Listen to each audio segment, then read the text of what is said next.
bien bonjour, aujourd'hui on va voir mes Camponotus herculeanus un peu plus en détail.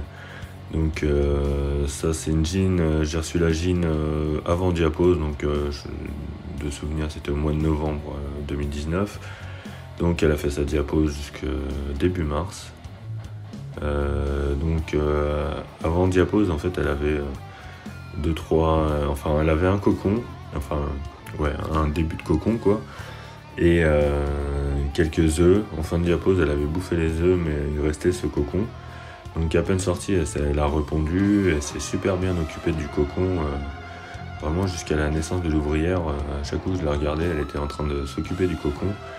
Et justement, c'est une espèce qui est réputée pour être des mauvaises mères, souvent manger le couvain et tout. Mais moi, franchement, soit je suis bien tombé, ou alors c'est encore un truc qu'on dit, sans vraiment savoir, mais franchement, c'est toujours occupé de... Et puis même maintenant, on peut voir qu'elle est tout le temps avec ses ouvrières.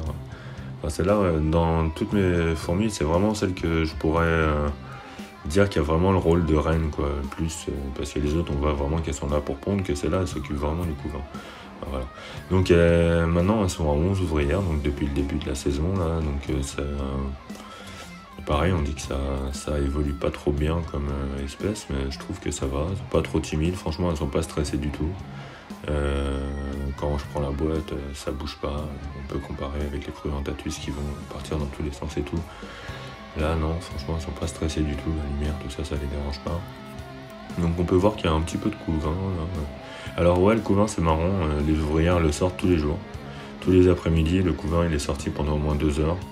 Dans la petite aire de chasse, donc je vois pas trop, vu la taille du nid, je vois pas trop la différence qu'il peut y avoir entre l'intérieur du nid et dehors, mais bon, elles le font tous les jours, elles sortent tout et elles rentrent juste à l'entrée du nid, quoi.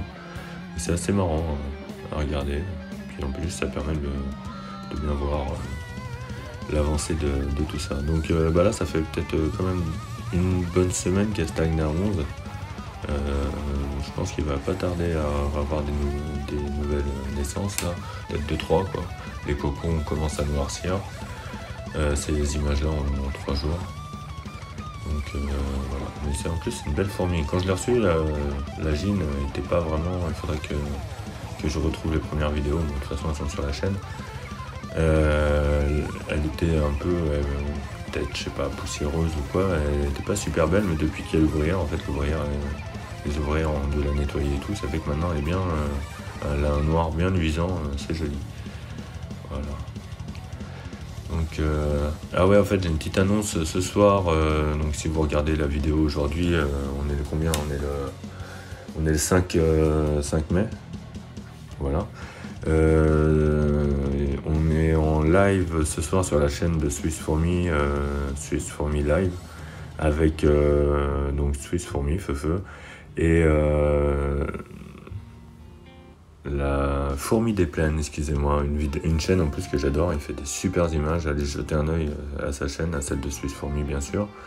Mais c'est la Fourmi des Plaines, franchement il y a des super images, il y a toujours une belle narration avec, franchement c'est vraiment sympa. Je mettrai tout ça en lien, je mettrai en lien aussi le live de ce soir. Et voilà, je pense qu'on va y parler trompette. Voilà. Donc je vous remercie d'avoir regardé cette vidéo, c'était les Camponotus herculeanus et j'ai hâte qu'elles évoluent bien pour leur faire un boni aussi celle-là, si elle mérite un boni. Donc je sais pas encore de quel type et tout, mais on va essayer de faire un truc sympa. Allez, je vous remercie d'avoir regardé, à bientôt, n'hésitez pas à vous abonner, liker, faire tout ce que vous voulez. Allez, ciao, à plus.